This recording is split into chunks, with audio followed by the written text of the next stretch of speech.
ಕೀರ್ತನೆ 41. ರೋಗಿಯೊಬ್ಬನ ಮೊರೆ. ದಿಕ್ಕಿಲ್ಲದವನನ್ನು ಲಕ್ಷಿಸುವವನು ಧನ್ಯನು. ಆಪತ್ಕಾಲದಲ್ಲಿ ಆದವನನ್ನು ಪ್ರಭು ರಕ್ಷಿಸುವನು. ಅಂಥವನನ್ನು ಪ್ರಭು ಜೀವದಿಂದಿರಿಸುವನು, ಸುರಕ್ಷಿತವಾಗಿಡುವನು. ನಾಡಿನಲ್ಲವನನ್ನು ಧನ್ಯನಾಗಿಸುವನು, ಶತ್ರುಗಳಿಗಧೀನನಾಗಿಸನು. ರೋಗದಿ ಹಾಸಿಗೆ ಹಿಡಿದಿರಲು ಪ್ರಭು ಸುಧಾರಿಸುವನು. ರೋಗ ನಿವಾರಿಸಿ ಅವನಿಗೆ ಆರೋಗ್ಯವನ್ನೀಯುವನು. ನಾನಂತೂ ಪ್ರಭು ಕರುಣಿಸು, ಗುಣಪಡಿಸೆನ್ನನು. ನಿನಗೆ ವಿರುದ್ಧ ಪಾಪಗೈದೆ ಎಂದು ಬೇಡುವೆನು. ಇವನ ಸಾವೆಂದು, ಇವ ನಿರ್ನಾಮವಾಗುವುದೆಂತು? ನನಗೆ ಕೇಡು ಬಯಸುವವರ ಕುಹಕ ನುಡಿಯಿದು.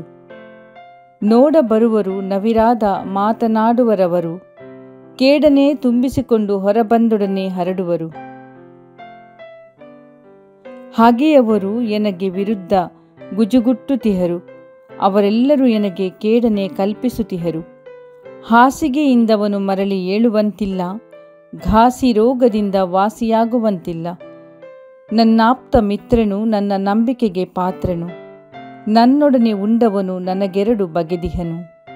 ನೀನಾದರೂ ಪ್ರಭು ಕರುಣಿಸು, ಏಳಮಾಡೆನ್ನನು. ನಾನವರಿಗಾಗ ಮುಯ್ಯಿಗೆ ಮುಯ್ಯಿ ತೀರಿಸುವೆನು. ವಿರೋಧಿಗಳೆನ್ನ ಮೇಲೆ ಜಯಗೊಳ್ಳದಂದು ಅರಿತುಕೊಳ್ಳುವೆನು ನಿನ್ನೊಲುಮೆ ನನಗಿದೆ ಎಂದು. ನಿರ್ದೋಷಿಯಾದೆನ್ನನು ನೀನುದ್ಧರಿಸುವೆ, ಚಿರಕಾಲ ನಿನ್ನ ಸನ್ನಿಧಿಯಲ್ಲೆನ್ನನು ಇರಿಸುವೆ. ಇಸ್ರಾಯೇಲರ ದೇವರಾದ ಪ್ರಭುವಿಗೆ ಜಯ, ಯುಗಯುಗಾಂತರಕ್ಕೂ ಆಮೇನ್ ಆಮೇನ್. ಜಯ ಜಯ.